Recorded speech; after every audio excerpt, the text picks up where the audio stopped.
Tables and tree diagrams. There are 8 people in a dance class. 3 men, Grant, Rick, Stefan, and 5 women, Bethany, Tanya, Elise, Chloe, and Felicity. And the first part of this question is list all the possible male-female dancing couples using a table and a tree diagram. So we're going to look at how we can get all of these combinations into a table first, and then I'll be looking at showing you how to get this into a tree diagram. Here is a table, and what I've put in the table is on one side of the table I've got men, and on the other side of the table I have women. And all of the names have different letters, so I've just shortened it to just the first letter of each of the names. And when I fill in the table, I'm just going to be writing down what would go in each box. So the first one would be GB, and then RB, and then SB, and GT, and RT, and ST, and GE, and RE, and SE, GC, RC, SC, GF, RF, and SF. Now we're going to do the exact same thing using a tree diagram. So you can see in my tree diagram, I start off with 3 branches, and that's because I've got 3 men. So I'm going to call this side men, and then I'm going to be looking at the combinations with the women. So for the men, I've got G, and I've got R, and I've got S.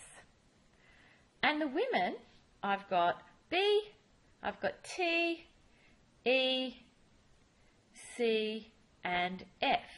And I've got that for each combination. So on each one of these branches, I'm just writing down all of my females again.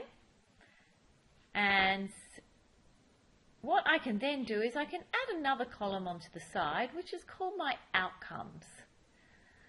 So reading off my probability tree, it's saying a combination I could have is I could have G, and then I read along my tree diagram and B. So one of the outcomes I could have is G and B. And then I could do the same for the next one. I've got G and a T. So I can put down a G and a T. And then along again, and I've got G and an E. And then I've got G and a C. And then I've got G and an F. And so on. So now what I've done is I've completed my probability tree by just going along my branches. So RB, RT, RE, RC, and RF. And as you should be able to see, my outcomes in my probability tree are exactly the same as the outcomes in my table. So what we really have here is just 2 different ways of writing down all the different combinations that can happen. And once we're able to draw a tree diagram or a table, we can use it to answer questions. So the questions being, in your textbook, the first one is how many dancing couples are possible? So in order to work out how many dancing couples are possible, all I need to do is I need to just add up all of the outcomes.